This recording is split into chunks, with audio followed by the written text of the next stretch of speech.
2020 might feel far away, but Hollywood's major studios are already planning ahead, and it's looking like it could be an incredibly exciting year for the film industry. Here are the most hotly anticipated movies coming out next year.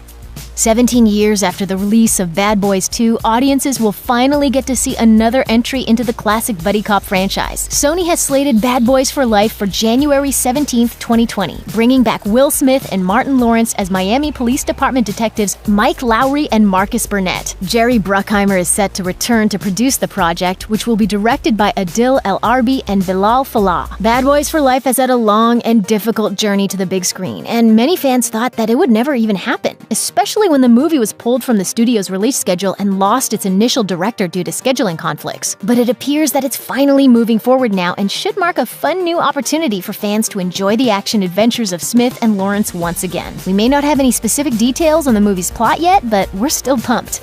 The follow-up to 2014's Spectre has endured as rough a road as any entry in the franchise's 5-decade history. It was uncertain for a while if Daniel Craig would even return for his 5th on-screen mission, while acclaimed train-spotting director Danny Boyle initially took and then promptly stepped out of the director's chair. Now, however, some details about 007's 25th cinematic outing are finally becoming clear. Craig will indeed return one last time in a film by True Detective's Cary Fukunaga, the first American director to helm a Bond movie. Intriguingly, Craig's tenure as Bond has been marked by a distinct back-and-forth critical reception. Middling reactions to Quantum of Solace and Spectre punctuated overwhelming acclaim for Casino Royale and Skyfall. So following that pattern, this movie is set to become a rousing success. Important details such as the film's title and who will perform the theme song have yet to be announced, but we do know that Bond 25 will hit theaters on Valentine's Day 2020. Are you ready to get back to work? With pleasure, and with pleasure.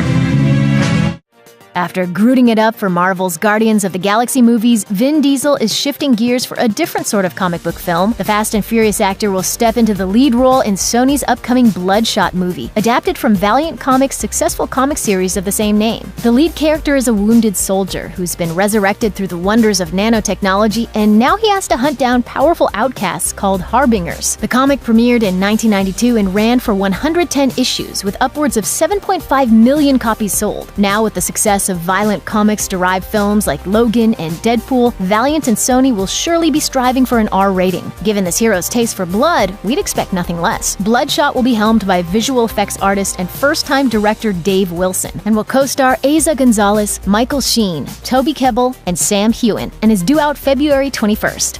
Fans may have to wait an extra year for Fast and Furious 9, but they'll get a spin-off movie out of Dwayne Johnson and Jason Statham in the meantime, and Hobbs and Shaw should be worth the wait when it finally does hit theaters in the spring of 2019. Although we don't know much about where the main saga's headed next, the pressure to keep upping the stakes should mean it'll find a way to be even more epic and ridiculous than any of the previous installments. With Charlize Theron's Cypher still alive and on the loose at the end of The Fate of the Furious, there are plenty of existing opportunities for vehicular mayhem. You can probably count on most of your favorite cast members returning too, and the franchise's ever-increasing profile means there's always the chance to land even more big names to join the cast. Fast and Furious 9 is due for release on April 10th, 2020.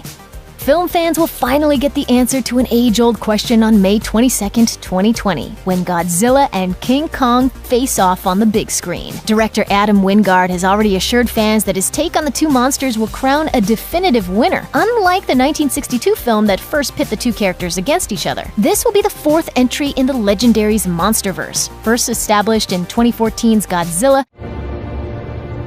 The Iwis won't speak their name, but I call them skull crawlers. Why? Because it sounds neat. And further expanded on with Kong Skull Island. Godzilla, King of the Monsters will open that world even wider in 2019, bringing old favorites like Mothra and Rodan into the fray and setting the stage for this next clash of the Titans. Godzilla vs. Kong is the biggest project yet for Wingard, whose previous directing credits include You're Next and The Guest. As if the collision of these two screen icons wasn't fan-pleasing enough, the movie will also feature an impressive lineup of human actors. Stranger Things' Millie Bobby Brown will reprise her King of the Monsters role, with Black Panther's Denai Guerrera in Deadpool 2's Julian Dennison also attached to star.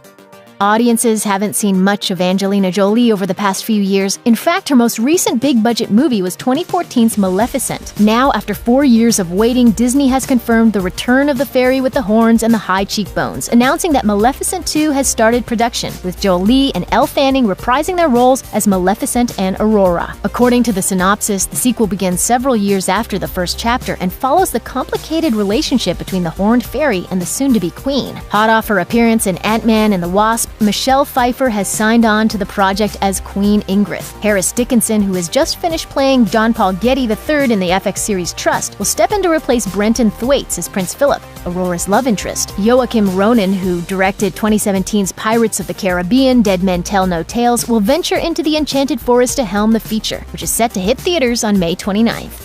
2017's Wonder Woman is the most critically acclaimed movie in the DC Extended Universe by a very wide margin. It makes sense then that Gal Gadot's next adventure as the Amazonian warrior is being fast-tracked back to the big screen, while Superman and Batman are left to struggle against a legion of issues and complications standing in the way of their next movie appearances.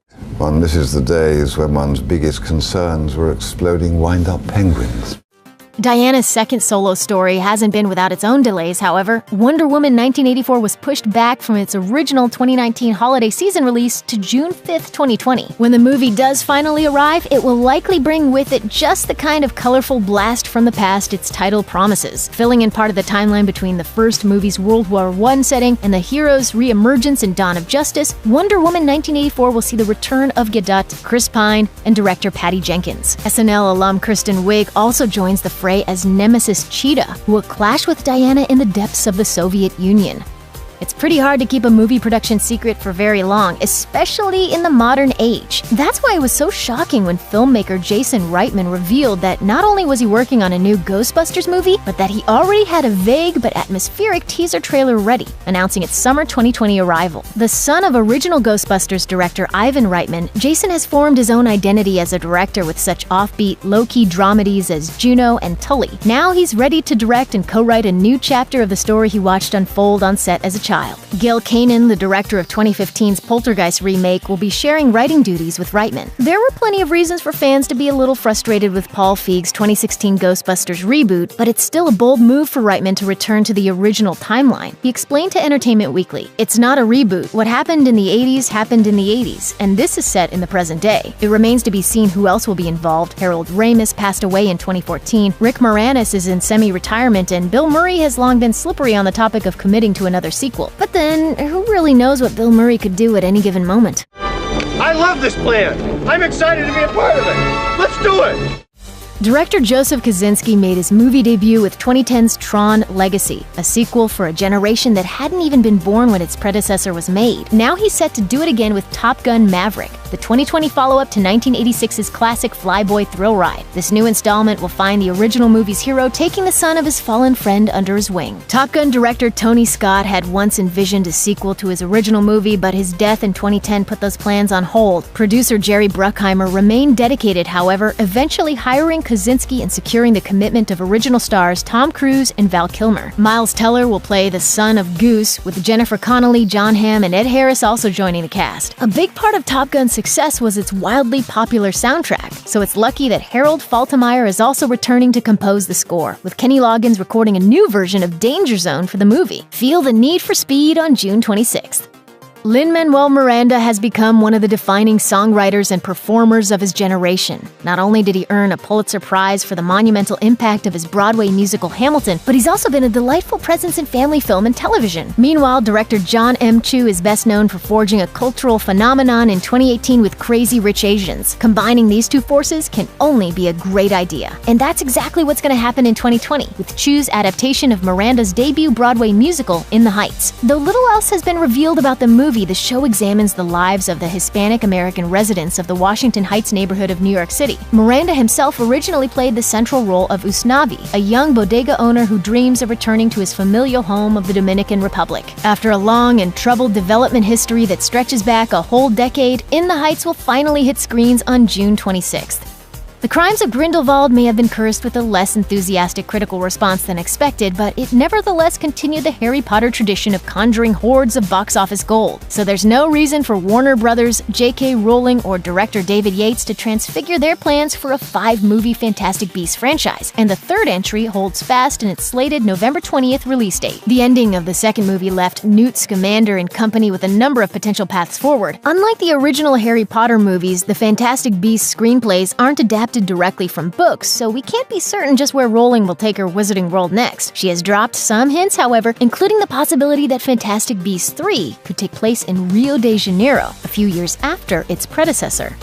We're getting not 1, not 2, not even 3, but 4 Avatar sequels over the next decade, the first of which will hit theaters on December 18th, 2020. This massive undertaking reportedly has a total budget of over $1 billion, allowing director and franchise mastermind James Cameron to fully embrace a slew of new technologies and ensure that the sequels are as visually stunning as the first chapter. Cameron isn't slouching on the story either, and the movies are said to be a family saga about Jake, Neytiri, and their children. Much of Avatar's cast is set to return, with some making a comeback despite their deaths in the original film. Newcomers include Fear the Walking Dead's Cliff Curtis as Tonowari, the leader of a clan of reef people, and Game of Thrones' Una Chaplin as Varang, a prominent character described as strong and vibrant. A group of young actors will take on mostly CGI roles as the younger set of Pandora residents, bringing the film a whole new challenge, and hopefully some new life as well. Check out some of our newest videos right here. Plus, even more Looper videos about your favorite stuff are coming soon. Subscribe to our YouTube channel and hit the bell so you don't miss a single one.